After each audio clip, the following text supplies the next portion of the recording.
Please join me in welcoming our state superintendent, Mr. Tony Thurmond.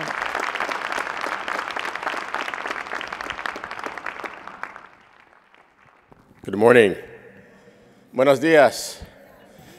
Superintendent Duardo's like, I'm going to read his bio, and then I'm going to tell you what he's really about. I'm going to talk bad about him. She has not done that. She's been a great partner, and she has shared with me that she has the best county of all of our 58 counties in terms of leadership to work with. Now I can see why. And I appreciate the work that she and her team are doing in support of all of the individual districts, but also lifting up issues about how we support young people who need additional support. You know, the campaign for expanding community schools and making sure that students have access to school-based mental health services, the things that we know that will remove barriers to make sure that our young people are ready to learn and to be successful. So thank you for your partnership. Applausa, please, for our Superintendent Duardo. How's the meal been so far? Oh, you haven't had any food? I've been up since 3 a.m. cooking something, so I don't know what's happened. But I see they've got something all lined up for you. A round of applause for those who will be serving us today and for their hard work. It's an honor to be with you. I think it's such a great idea to have representation of all of the 80 school districts and superintendents together in one place. That is an incredible brain trust. That is an incredible block of thought and mind power about how we move education. And it's warranted given the size of Los Angeles County, the complexities. It is warranted. But I believe that in this room exists some of the ideas that can help us shape the experience of 6 million students in our state and almost 1 million more adult ed students who we serve through the Department of Education and through our networks. It's been quite a first year in these first 9 months. And I'm sure that you all can give me the tutorial on what it means to be a new superintendent and what I should expect and what I should do and what I shouldn't do. I'm sure I've done all the things that I wasn't supposed to do. But it is a tremendous opportunity every day to be working on things that are focused on how we help our young people. This is how the first 9 months have rolled out. On day one, 4 strikes emerged, and I was asked to mediate those strikes. And as you know, we don't have any strike mediation labor dispute team at the Department of Education. You're looking at it. The governor asked me to lead his charter task force to bring forward reform in an area where there has been no significant reform since the charter law was first passed decades ago. We have continued to see, and we're seeing now, the impacts of natural disaster and the impacts that they have on school communities and on all communities, even as we speak, the devastation that is occurring in these areas. And so at the Department of Education, we've recognized that unfortunately, disaster is the new normal in the conversation about education, and that we have to do more in how we help districts prepare for, endure, and what we do after. And at the department, we think it's our responsibility to help and to make sure that you're made whole on funding questions so that you're not losing because of circumstances that are completely out of your control as it relates to natural disasters. So we've been building training and capacity. So, you know, our small facility staff has been leveraging federal dollars to help districts address the issues related to disaster. And then we have had an ongoing and rigorous conversation all year about our efforts to close the opportunity gap. I've declared that that is our top priority, that we've got to do all that we can to aid in those efforts. And it's different for us at CDE because we don't have any direct oversight over what happens at any one district. And so that places us largely in the facilitative role. But I believe that that's an important role for us to play, to ask the questions, to find out what resources you need, and then to go to those who can help to provide it. And I know you heard from some of my former colleagues in the legislature. We sponsored 20 bills this year asking for resources that we think will help at the local district level. Because I still remember what it's like to come from a local district where things get passed down from the state level, and it feels like people are intentionally trying to put barriers in your way, saying if you can move this rock, and you can jump over this hill, we might give you some funding, but the report's so large that you'll never get any chance to actually spend it or implement it. And I just think that we have to change that narrative and find ways to get resources to you. Because in spite of California being the 5th wealthiest economy in the world, we still remain at 41st in per pupil spending. And I think that is a tragedy for us to say that we value our kids. They say that you show your value by what you put in your budget. And so from my standpoint, that means our kids are number one. That means we have to fund their education like they're number one. And so my top priority in office will be how we increase funding for our students. I don't believe in this thing that people keep saying that we have to ask people to do more with less. If you know someone who's really been able to do more with less, please introduce them to me. Right? We hear that come from our peers in the business world. They always say do more with less, but the truth of the matter is in business, there are more resources to work with. In the public sector, our tax structures limit us to a certain amount of revenue.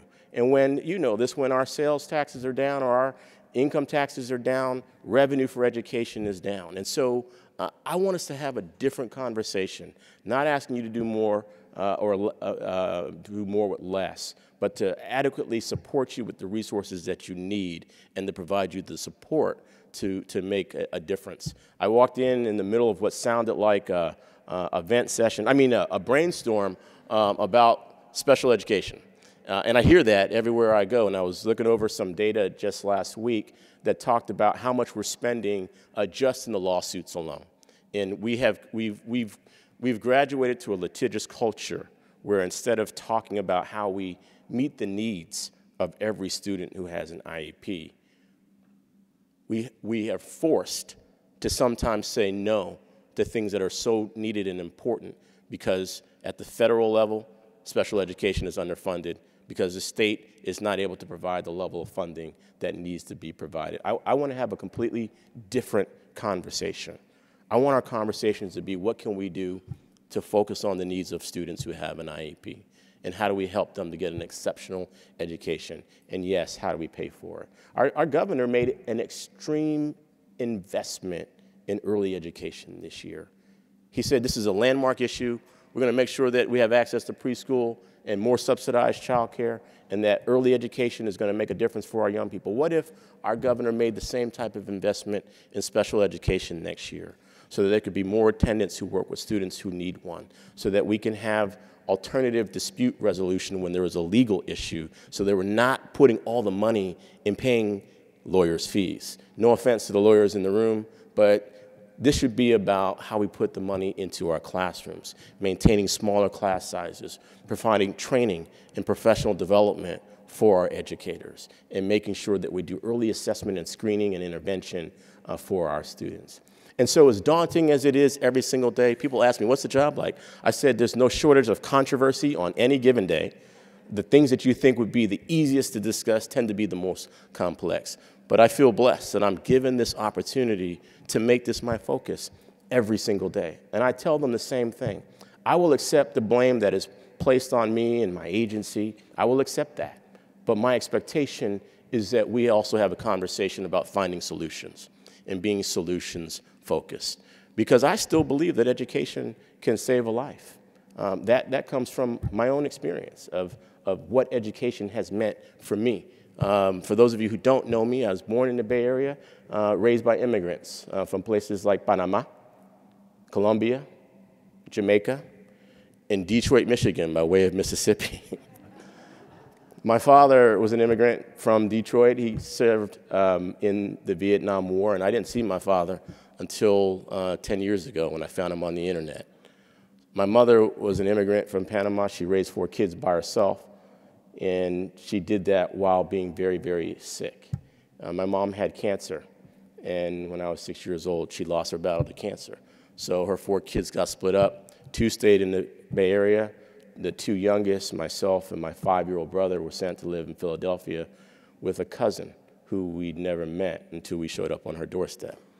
And she took us in and raised us as her sons, and she saved our lives, and she insisted that we would get a great quality education. And I went to schools where kids talked about going to college, and that was not the experience for many of my family, but when they said they were going to college, I said I was going to college too. And when they went to the meeting, I went to the meeting too, because my mom told me I had to. She said, you're going to be in that meeting. And she was so serious about me going to college that she filled out the damn application for me. I just showed up one day and there it was, there, completed and signed. But she had to hustle. My cousin, who I call Mom, worked as a nurse's aide and went to night school to get her AA and to get her bachelor's degree. We were raised on every public program you can think of. I was raised on the free lunch program. Back then, they gave me an orange ticket that said, you're a free lunch student. And so as you can imagine, that kind of shaming environment, all my homies and partners, they all made fun of me for being on the free lunch program. It wasn't until I became an adult that I realized everybody in my school was on the free lunch program. I never really understood that, but that was the case. I went to the store to buy anything with a food stamp coupon, right? This is long before the EBT card. And again, there was a lot of shaming about needing to use public assistance. I had government cheese delivered to my home. Anybody know what I'm talking about? A couple of y'all know what I'm talking about. We ate so much government cheese, I thought USDA meant brand name. It was awkward, right? The box was very difficult to get through. And then if you got through the box, you had to cut through this plastic to get to the cheese. But if you did, great grilled cheese sandwich.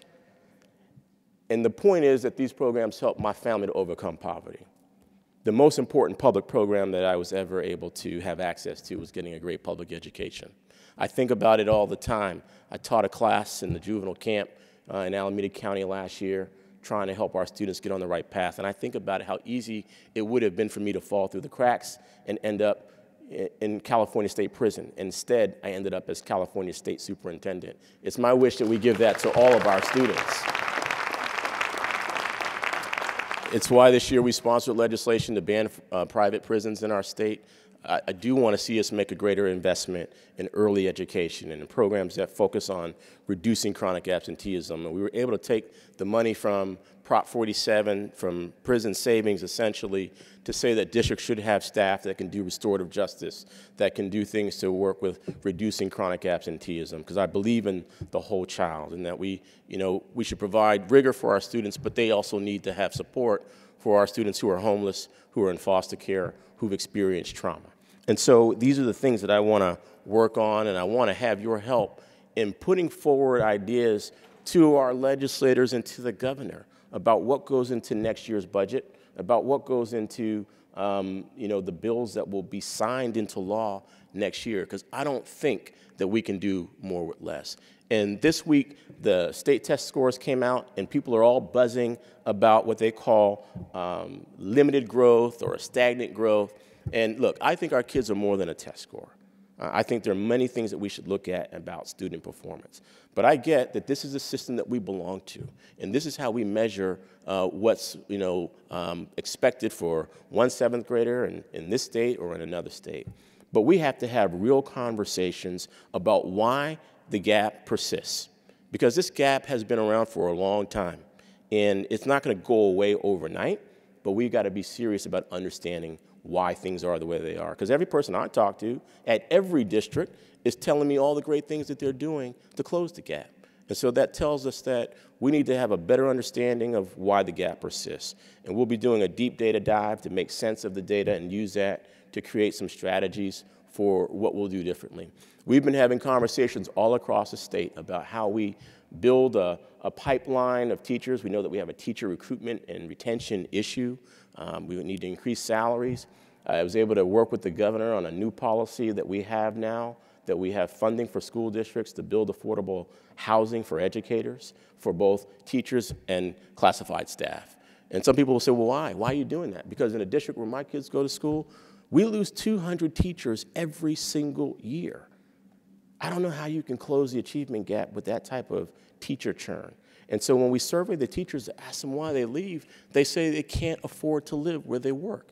And so until we can correct our financial needs in the state, I've asked legislators and the governor to think about creative ways to address our teacher shortage. We know we need professional development. We know that we need to make the pipeline expanded. We know that we need to remove barriers to those who want to become teachers and to lift up that profession.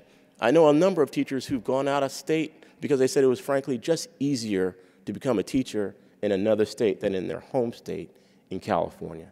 I don't want to lose talent. I want to build the bench of talent, of young people who come from these communities, who want to serve in these communities, and who want to help us create the students and leaders of tomorrow. And so I'd like your help. I'd like your help. You know, you all are a major voting bloc. You know, if we can come up with a few ideas that we can bring forward to the legislature and the governor that will get resources. You got a great advocate in Pam Gibbs. She's going to make sure that it gets right to the governor's desk. No pressure, Pam.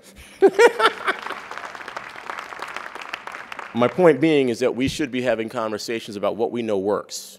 The research is very clear. If we have more educators of color, if students see someone at the head of the class who looks like them, that will have impact for them. That will have impact for all of our students. And so now we're working with our CSUs that have teacher pipeline programs. They're trying to, CSU in the house? There you go, we got a CSU shout out. They have programs that will allow us to do things that other states have done. Expand the number of male educators of color who are working in our elementary school grades. Research proven to make a difference for our students. But we have to continue to diversify our entire workforce. We have to continue to work on dealing with implicit bias because it exists in every single sector. We have to make sure that new teachers get professional development and good training programs and good support and good mentoring on being a good teacher. And if they're not being a good teacher, that they get coaching right away to make a correction. And if they can't make a correction, then there's a hard conversation we have to have about whether or not this is the right profession for them. But I'd rather start the conversation first about front-loading training rather than starting when they start about trying to figure out how to fire a teacher and when we have an environment where we have, if you look at the research from the Learning Policy Institute, it says that the #1 reason why we can't keep teachers is because of the working conditions. And so I want us to change those conditions. I'd like to tap the ideas of this group on how we can put forward policies that we can get funded to help make a difference in our classrooms, in our school communities, for our families, parent engagement. We should be doing more around dual language immersion programs throughout our state. I had a chance to visit a school in the Long Beach district where 90% of their students are all learning Spanish, and that's both English learners and students for whom English is their first language. I was pleased to see that the 5th graders at that school are outperforming all 5th graders in that entire district. To me, those are investments that I think we should be making that will strengthen public education in this state and this country. And oh, by the way, we know that when kids learn another language, it supports their brain development, and it makes them global thinkers who will be global leaders in the world. And so my hope is that our time together can result in us moving forward some policies that can move the needle in the right direction for all of our students. Because I don't believe this notion that people keep telling me that we should just focus on the kids who show promise and potential. I reject that notion. I think all of our kids show promise and potential. But I think it's incumbent on us to help them to develop that promise and that potential. And I know if someone had made that statement about me, I wouldn't be standing before you because I was a quiet, shy kid from the other side of the tracks. And it would have been easy for me to fall through the tracks. And so I'm asking for your help and your partnership to help move forward some great ideas. I see you got one of the best in the room, and Superintendent Jack O'Connell, and he knows how to get things done. And let's give him a round of applause. I think for people who are in politics, I think the hardest place to be in politics is in education. You always have a bullseye on your back. You know how it is. You're at the school board meeting and nobody shows up unless something's wrong. But when you're celebrating something that's right, it's like crickets in the chamber. You can't hear anything. And we have to change that narrative. We have to change that discourse. We have to figure out ways to build partnerships because every single student in our state shows promise and potential. I'd like for us to work together to support the students in LA County and all 6 million students in our state. Thanks for having me here today, and I look forward to our work together.